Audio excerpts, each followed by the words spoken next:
Maranatha, Tuhan Yesus segera datang. Saya Wanda Dumais dari BIC Sydney, Australia. Saudara yang dikasihi Tuhan, saya ingin bicara mengenai Priscilla dan Aquila. Kita banyak mendengar tentang nama Priscilla dan Aquila. Sejarahnya seperti ini. Saya beritahu, saudara. Jadi, pertama kali Paulus bertemu dengan Priscilla dan Aquila, ketika Paulus datang ke Korintus, itu sekitar tahun 50 sebelum Masehi. Itulah awal permulaan Paulus bertemu dengan Priscilla dan Aquila. Lalu mereka di kemudian hari mereka menjadi teman yang baik, teman sejati, dan mereka selalu bersama-sama bepergian, dan mereka menjadi rekan sekerja dalam pelayanan. Nah, saudara yang dikasihi Tuhan, karena nama Priscilla dan Aquila ini selalu disebutkan di dalam Alkitab, Perjanjian Baru, kurang lebih ada 6 kali nama Priscilla dan Aquila disebutkan. Dan nama mereka disebutkan selalu bersama-sama. Ini mengindikasikan bahwa Priscilla dan Aquila ini adalah suami istri. Misalnya di dalam Kisah Para Rasul 18 ayat 2-3, di dalam Kisah Para Rasul 18 dan 19 disebutkan, kemudian Kisah Para Rasul 26 disebutkan nama mereka, kemudian Roma 16 ayat 3-5, nama mereka disebutkan bersama-sama, 1 Korintus 16 ayat 19, 2 Timotius 4 ayat 19 juga ada nama mereka di sana. Saudara yang dikasihi Tuhan, Priscilla dan Aquila ini sudah menjadi pengikut Kristus sebelum mereka bertemu dengan Paulus. Dan mereka bukan hanya pengikut Kristus, tapi mereka adalah pengikut Kristus yang militan. Mereka adalah pengajar sound doktrin. Saudara yang dikasihi Tuhan, 1 tahun sebelumnya, sebelum bertemu dengan Paulus, yaitu pada tahun 49 Masehi, Kaisar Claudius mengusir dari Roma semua orang Yahudi yang percaya kepada Kristus. Nah, orang-orang Yahudi tersebut termasuk Priscilla dan Aquila. Lalu akhirnya karena mereka terusir dari kota Roma, mereka tinggal di Korintus. Nah, inilah awalnya mereka bertemu dengan Paulus 1 tahun kemudian. Priscilla dan Aquila ini membuka bisnis, yaitu bisnis pekerjaan-pekerjaan yang dari kulit. Juga mereka membuat tenda. Jadi memang nanti ceritanya Paulus ketika datang ke Korintus, Paulus tidak punya tempat tinggal, Paulus tidak punya pekerjaan, dan Paulus tinggal di rumah Priscilla dan Aquila. Kemudian saudara, ketika terjadi pertemuan dengan Paulus, di kemudian hari kita tahu mereka berkunjung ke Efesus bersama dengan Paulus dan mereka mensupport gereja Tuhan yang masih muda di Efesus. Nah, saudara, yang uniknya di sini saya ingin memberitahu bahwa nama Priscilla selalu disebutkan di depan. Begitu ya. Ini menjadi sebuah kontradiksi. Biasanya nama pria itu selalu disebutkan lebih dulu dari nama istrinya. Begitu. Tapi kalau kita membaca di dalam Alkitab, sebanyak 4 kali selalu disebutkan nama Priskila terlebih dulu daripada nama Aquila. Kita sendiri tahu di dalam kebiasaan kita, dalam pernikahan, istri selalu menyandang nama suaminya. Dan di dalam kebiasaan-kebiasaan, bahkan kebiasaan orang Indonesia, nama suami itu disebutkan lebih dulu daripada nama istri. Berarti suami adalah prominent. Suami adalah yang lebih utama. Itu sebabnya nama istri mengikuti nama suami dalam nama keluarga setelah mereka menikah. Lalu anak-anaknya juga dinamakan namanya menurut nama suaminya. Saudara yang dikasih Tuhan, tapi Priskila ini memberikan kepada kita satu kasus yang unik.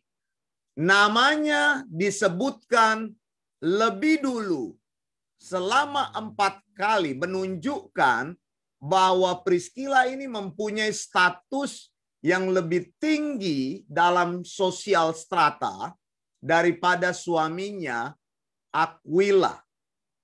Dan saya mau memberitahu kepada saudara, namanya diberitahu lebih dulu, menyatakan bahwa Priskila mempunyai kemampuan mengajar Injil yang lebih tinggi daripada suaminya. Terbukti, saya mau tunjukkan kepada saudara. Di dalam Kisah Rasul 18 ayat 26, dikatakan begini, ia mulai mengajar dengan berani di rumah ibadat. Ini bicara tentang orang yang namanya Apolos.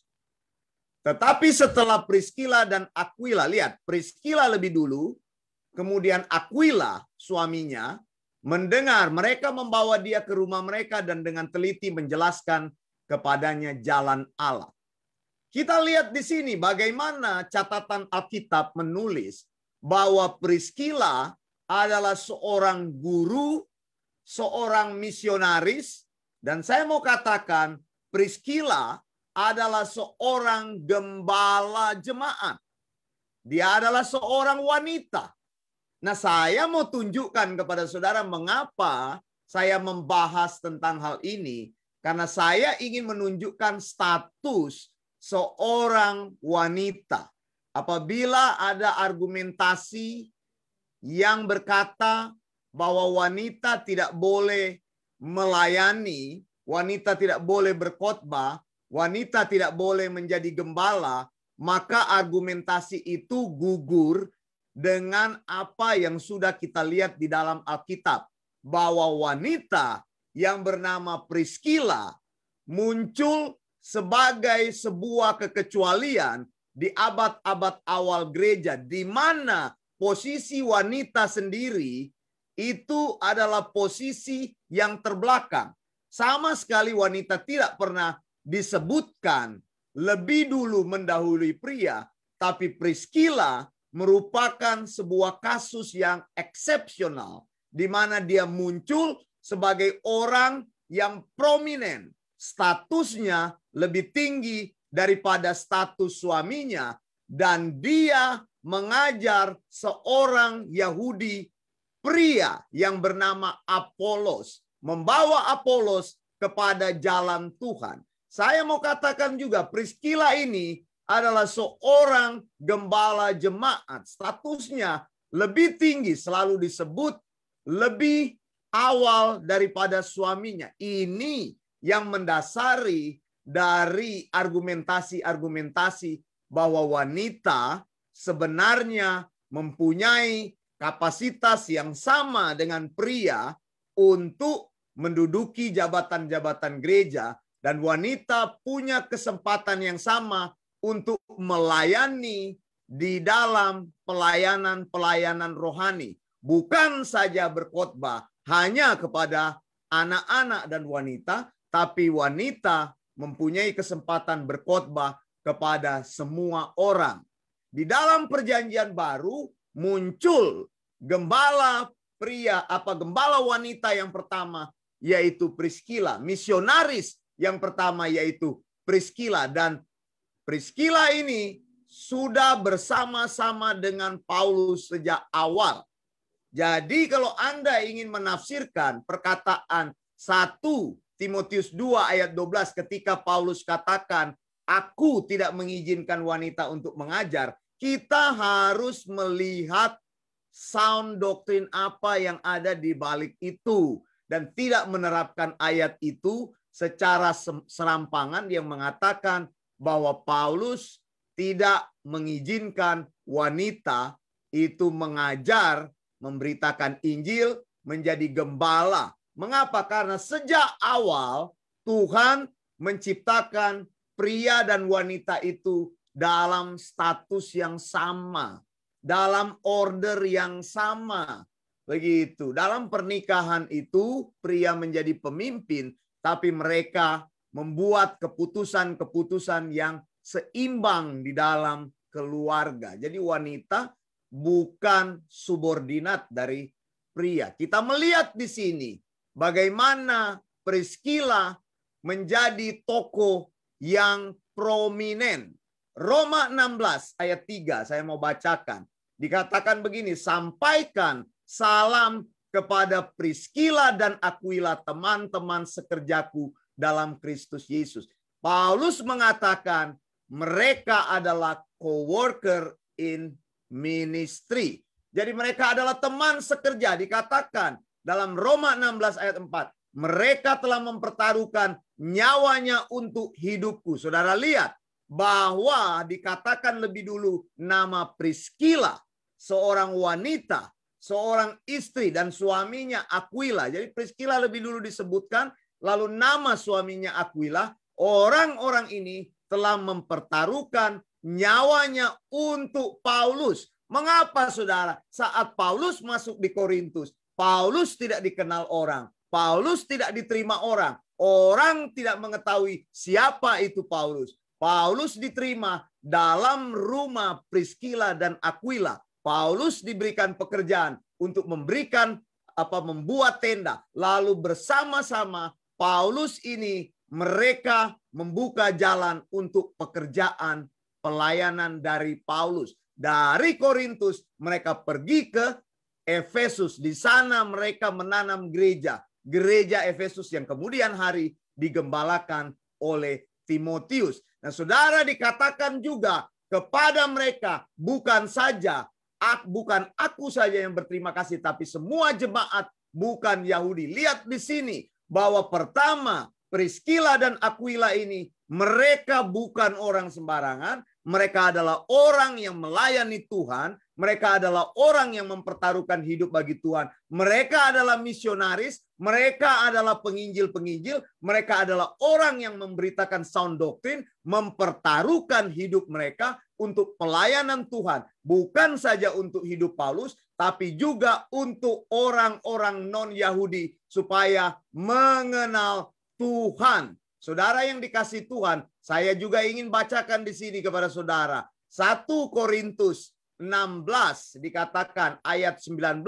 Salam kepadamu dari jemaat-jemaat di Asia Kecil. Aquila, Priskila, dan jemaat di rumah mereka menyampaikan salam, berlimpah-limpah salam kepadamu. Saudara, Priskila dan Aquila, mereka mempunyai jemaat. Mereka membuat gereja di rumah mereka. Dan siapa yang menjadi gembala? Saya mengatakan bahwa gembala jemaat yang ada di situ adalah Priskila. Karena Priskila mempunyai kemampuan, capability mengajar yang lebih tinggi daripada suaminya Aquila. Dan Priskila adalah orang yang mengajar Apolos supaya Apolos mengenal jalan Tuhan dengan tepat. Saudara yang dikasih Tuhan, jadi saudara di sini kita tahu saudara bahwa orang-orang ini mereka sudah mempertahankan hidupnya untuk apa itu? Untuk memberikan hidupnya untuk Kristus. Mereka mengajar dengan berani di tempat-tempat ibadah Yahudi. Mereka memberitakan Injil supaya orang mengenal akan Tuhan. Jadi Priscilla dan Aquila ini adalah rekan sekerja daripada Paulus. Saudara yang dikasih Tuhan, sekarang saya mau memberitahu kepada saudara bahwa orang-orang ini menjadi sebuah kekuatan pelayanan di gereja awal. Nah, saudara yang dikasih Tuhan, yang muncul di sini adalah Priscilla sebagai yang pertama, saudara ya. Kita sudah membaca di sini bahwa Priscilla ini adalah gembala jemaat. Mereka punya jemaat di rumah mereka. Dan mereka adalah orang-orang yang menyampaikan Injil dengan berani. Jadi kalau ada yang mengatakan bahwa tidak ada seorang gembala wanita di gereja mula-mula, maka itu adalah pernyataan yang salah. Anda harus menyelidiki firman Tuhan dengan teliti bahwa Priscilla ini adalah orang yang pertama kali membawa Apolos kepada Tuhan. Lalu bagaimana mungkin ada pertentangan dengan pengajaran Paulus yang mengatakan aku tidak mengizinkan wanita untuk mengajar? Tentu hal ini menjadi sebuah situasi di mana kita harus menyelidiki sound doctrine dengan lebih teliti.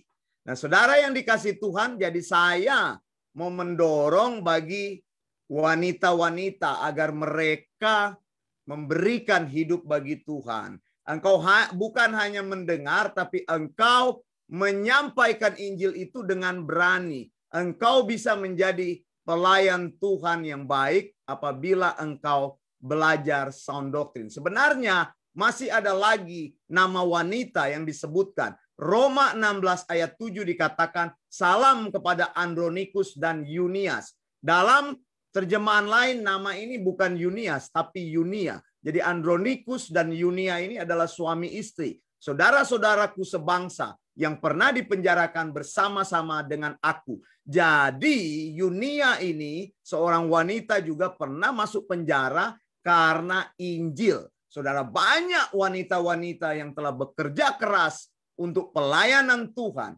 Jadi saudara harus teliti baik-baik Injil. Jangan salah kaprah menyampaikan bahwa wanita tidak boleh jadi gembala, wanita tidak boleh berkhotbah, wanita tidak boleh mengajar. Kita sudah melihat di sini bahwa ada wanita yang prominent yang bernama Priscilla yang menyampaikan Injil dengan berani, yang menyampaikan Injil kepada Apolos, mengajar Apolos tentang jalan Tuhan. Dalam Perjanjian Lama juga kita membaca bagaimana Tuhan mengangkat seorang nabia, yaitu nabi perempuan yang bernama Miriam.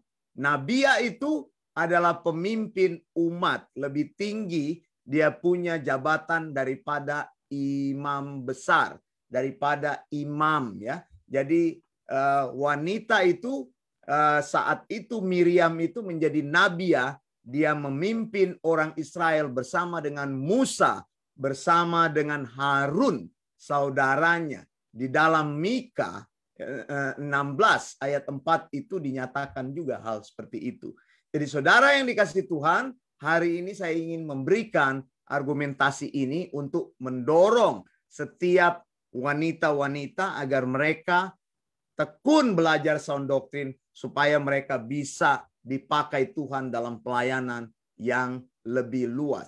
Yang penting kalau wanita menyampaikan firman, harus firmannya juga jelas dan sound doctrine. Jangan kacau-kacau. Sudah sampaikan firman tapi kacau-kacau, ya itu juga tidak bisa dibenarkan. Tapi sampaikanlah firman yang benar. Belajar sound doctrine. Ajaran yang sehat, ajaran yang benar. Supaya engkau bisa mencontoh dari Priscilla. Seorang yang mempertaruhkan nyawanya bagi Paulus, mempertaruhkan nyawanya bagi orang-orang non-Yahudi, seorang misionaris, seorang gembala, seorang guru yang disegani di abad-abad pertama. Saya Wanda Dumais dari BIC Sydney, Australia. Maranatha, Tuhan Yesus segera datang. Blessings.